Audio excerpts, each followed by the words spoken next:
Assalamualaikum warahmatullahi wabarakatuh. Perkenalkan, nama saya Restu Suci Amalia, bisa dipanggil Restu dengan NIM 2230307015. Nah, dengan program studi Pemikiran Politik Islam.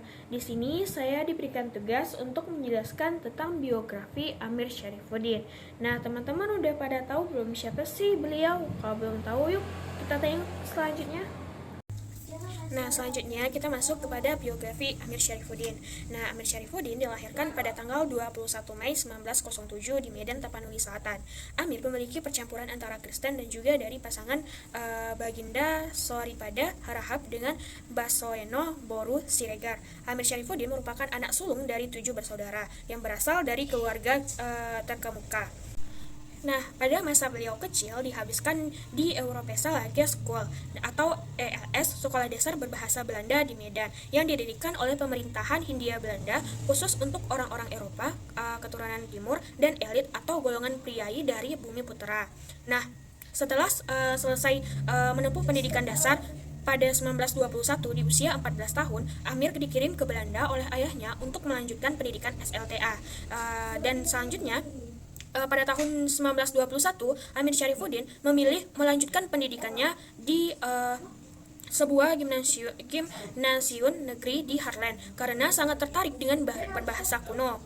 Nah, setelah setahun setelah dari gimnasium Haarlem, ia pindah ke gimnasium Leiden dan pada tahun 1921, Amir Syarifuddin dapat menyelesaikan pembelajarannya pada gimnasium negeri di Leiden. Nah, kemudian ia kembali ke Indonesia dan melanjutkan sekolah hukum di Rechthogeschool School atau RHS. Gelar sarjana hukum diperolehnya pada tahun 1933 di HRS School, Cikal Bakal Fakultas Hukum Universitas Indonesia Jakarta. Nah, pada masa di RHS inilah perhatian Amir Syarifuddin mulai dicurahkan sepenuhnya kepada perjuangan kemerdekaan Indonesia.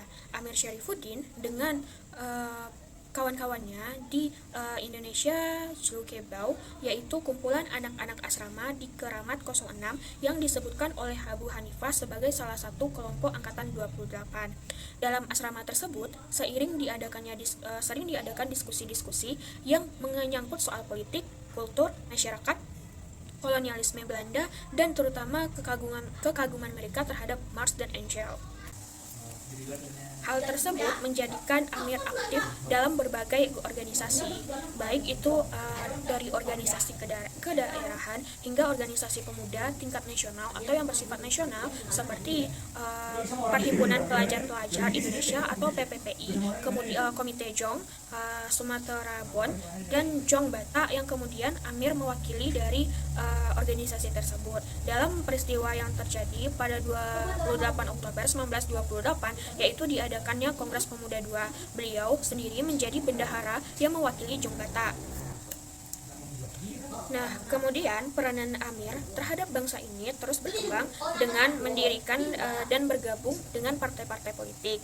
Dalam partai politik, Amir Syarifuddin tergabung ke dalam Partai Indonesia atau Partindo, yang merupakan partai politik pertamanya. Bagi Amir Syarifuddin, Partindo lebih sesuai dengan prinsip dan juga ideologinya, yaitu tidak bekerja sama dengan pemerintahan kolonialis, partai politik radikal, dan juga komparatif. Kemudian ia juga mendirikan Partai Gerakan Rakyat Indonesia atau Gerindro sebagai respon dibubarkannya Partindo. Amir Syarifuddin dalam mendirikan Gerindro mendapatkan dukungan dari bekas tokoh-tokoh Partindo. Nah, memasuki pada tahun 1940-an, Amir lalu berupaya membangun jaringan bawah tanahnya. Pertama, ia mengumpulkan kawan-kawan dekatnya, termasuk grup PKI ilegal yang didirikan Musso pada tahun 1939. Menyusul keputusan Komunis Internasional atau Komintern melalui Sekretaris Jenderal baru Georgi Dimitrov dari Bulgaria untuk bekerja sama dengan golongan liberal demokrat untuk menentang fasisme. Nah, selanjutnya ketika pendudukan Jepang, Amir Syarifuddin menyusun suatu organisasi yang organisasinya yaitu organisasi bawah tanah yang diberi nama Liga Antifasis. Ya, hal tersebut menunjukkan kebencian Amir terhadap fasis yang dijalankan Jepang. Kemudian pada masa Jepang berkuasa, Amir Syarifuddin ditangkap oleh tentara Jepang dan dipenjara hingga dijatuhkan hukuman mati oleh Jepang. Namun proses pelaksanaan hukuman mati itu berhasil dibatalkan berkat campur tangan Soekarno. Beliau berkata, "Bebaskan dia, atau kalau tidak jangan harap lagi kerjasama dari saya," kata Soekarno kepada pimpinan Jepang.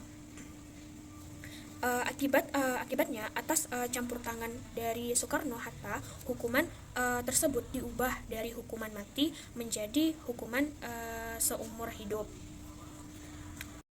Nah, selanjutnya setelah Indonesia memperoleh kemerdekaan, Amir Syarifuddin beserta Syahrir membentuk Partai Berhaluan Sosialis. Kedua tokoh tersebut memiliki persamaan pandangan anti-fasis. Amir dan kelompoknya dalam Partai-Partai Sosialis Indonesia atau PARSI yang terbentuk pada tanggal 1 November 1945 bergabung dengan Partai Rakyat Sosialis atau PARAS yang dibentuk kelompok Syahrir pada tanggal 20 November 1945. Selain persamaan pandangan antifasis, mereka juga mempunyai kesepakatan dengan masa depan tentang kerangka revolusi nasional terlebih dahulu dengan perjuangan melawan Belanda, kemudian menuju revolusi sosialis untuk Indonesia.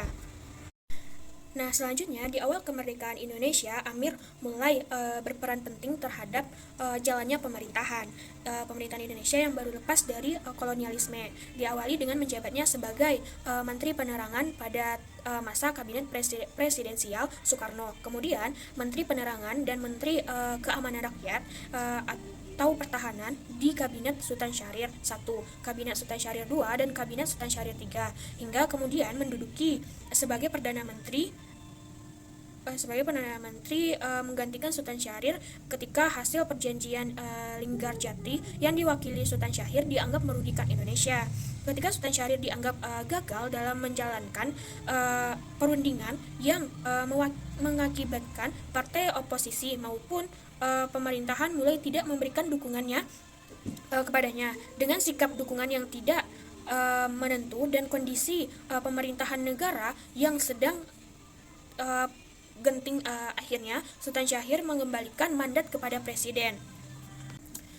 Nah, pada tanggal 27 Juni 1947, Sultan Syahrir menyerahkan mandatnya kepada presiden, sehingga berakhirnya pemerintahan Kabinet Sultan Syahrir sebagai PM atau Perdana Menteri dalam suasana yang mendesak presiden. Memerintah untuk segera membentuk kabinet baru. Perintah presiden antara lain berbunyi, "Saya berpendapat bahwa selekas mungkin harus dilantik kabinet yang bertanggung jawab. Berhubung hal itu, saya minta saudara-saudara berempat untuk membentuk kabinet yang bertanggung jawab untuk itu dengan corak kabinet koalisi yang berdasarkan nasional. Saya minta saudara-saudara telah mengusulkan susunan kabinet kepada saya pada hari besok tanggal 1 Juli sebelum jam 18.00. Nah, kemudian pada tanggal 3 Juli 1947 dilantiknya kabinet yang baru. Amir Syarifuddin bertindak sebagai Perdana Menteri dengan merangkap sebagai Menteri Pertahanan. Kabinet Amir Syarifuddin ini merupakan kabinet koalisi nasional yang kuat karena semua partai dan golongan mendapat pembagian kursi. Nah, pada masa awal-awal beliau menjabat di pemerintahan, peran dan jasa Amir Syarifuddin dalam Kementerian Penerangan sangat besar, yaitu meletakkan dasar-dasar organisasi dalam kementerian ini. Amir Syarifuddin berhasil menjadikan Kementerian Penerangan sebagai kementerian yang membakar semangat perjuangan rakyat Indonesia terhadap nafsu Belanda untuk berkuasa kembali.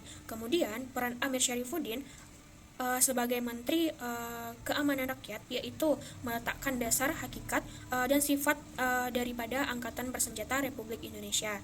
Tentara yang diinginkannya adalah suatu tentara yang militan, disiplin, dan memiliki semangat berkorban bagi kepentingan bangsa dan negara Indonesia.